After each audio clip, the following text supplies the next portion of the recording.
Oh,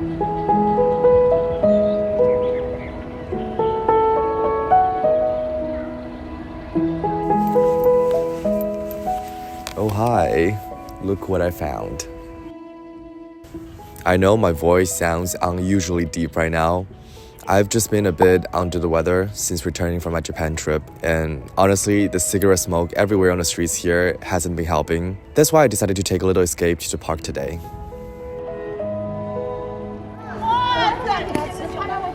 A few days ago marked 6 months since I moved from Singapore to Shanghai, which was honestly faster than what it felt like. And given that it's also nearing the end of 2024, I guess it's about the right moment to pause and reflect, not just on how far I've come, but also on what life has been like lately. Walking has become my favorite ritual. In Singapore, it always felt like a real luxury, especially during the day. I mean, first of all, I had an office job, and second, it was way too hot. But now that my schedule is more flexible and layering up for the 3-degree Shanghai winter is actually kind of fun, I've started to really enjoy walking. It sounds like things you will hear from someone in their retirement age, but I guess there's something so nice about slowing down and noticing the small, beautiful details around me. This past year has really been about slowing down and reconnecting with myself, my family, and just life in general. Well, I mean, it's funny how corporate life has a way of pulling you into the daily grind, making it so easy for you to forget how disconnected you've become. One of my favorite moments in recent years was on a crisp autumn morning this October. I was cycling under a canopy of trees lining the streets, and the leaves were falling all around me. Out of nowhere, I thought, wow, we're really moving into the next season of life. It was a rare sight that I could never experience in Singapore. There is something about the shifting of seasons that really feels like a metaphor for where I am in life right now. Life moves so fast, and those changes can simply just pass you by.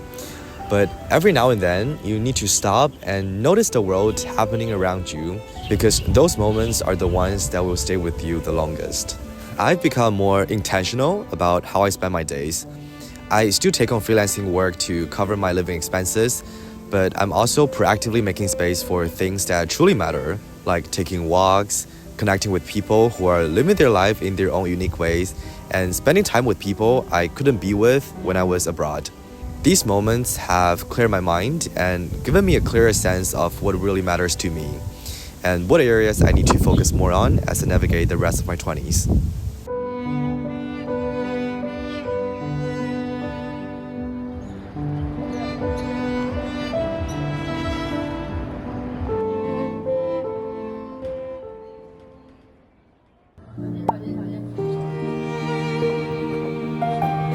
Alright, let's talk about family. I grew up in a very typical family of 3 thanks to China's one-child policy. And going to school abroad very early on has taught me independence, but I guess it has also created a distance between us. So after graduating from college and becoming financially independent with my first job, I stopped relying on them for money, but I also stopped communicating with them on a frequent basis and opening up about anything that's deeply personal, because I just assumed that they wouldn't understand. This year, I kind of made it a priority to bridge that gap. I started going home a lot more often, and I volunteered to spend more time with my grandparents to take care of them, fulfilling the responsibilities I had once neglected.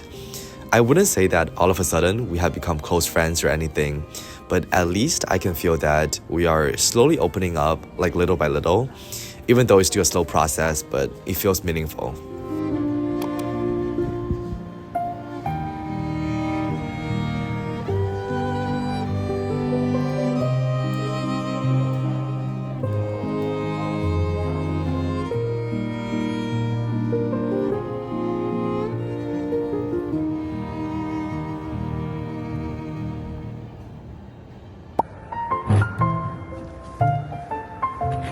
There is this comment about Singapore that's been stuck in my head lately.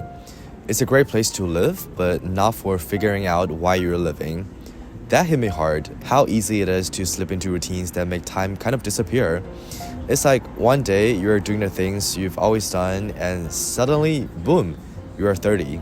Not to say turning 30 is something you need to be afraid of, but living in Shanghai has shown me another way of living.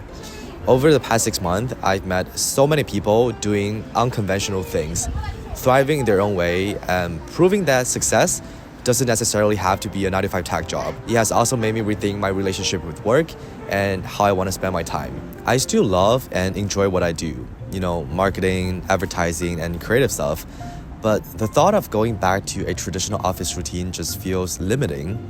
What I really want is the freedom to explore different parts of the world while I'm still in my 20s. Maybe that means working remotely for a company, unbound by physical locations, or maybe it's leaning into freelancing so I can juggle a mix of different projects which keep me challenged and engaged. That's the part I still haven't figured out, but I guess and I hope I will. I think I'm always pretty good at multitasking and managing my time. And honestly, that kind of dynamic work just feels not only productive, but also fun. The past 6 months have really given me the time and headspace to think about the life I want, what's possible, and what I'm gonna do to make it happen. For that, I am truly grateful.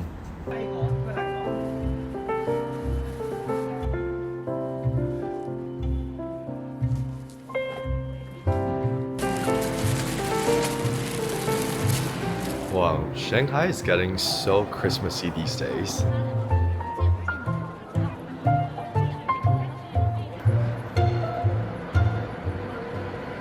I have some friends who are coming over to my apartment tonight for a Christmas gathering slash housewarming.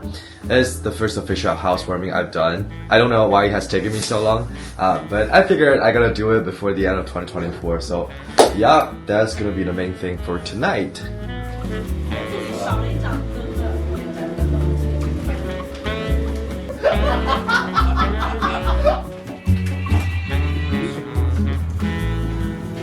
Wow, she's such a good housewife.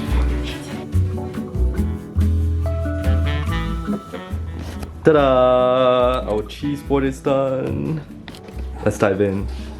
What's going on?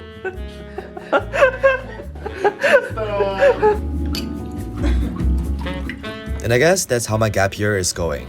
There are still a lot of questions left to be answered, but I'm pretty happy with how much I've learned in the past 6 months.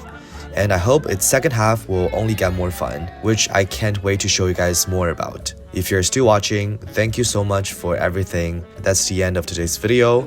Merry Christmas and Happy New Year. Alright, bye.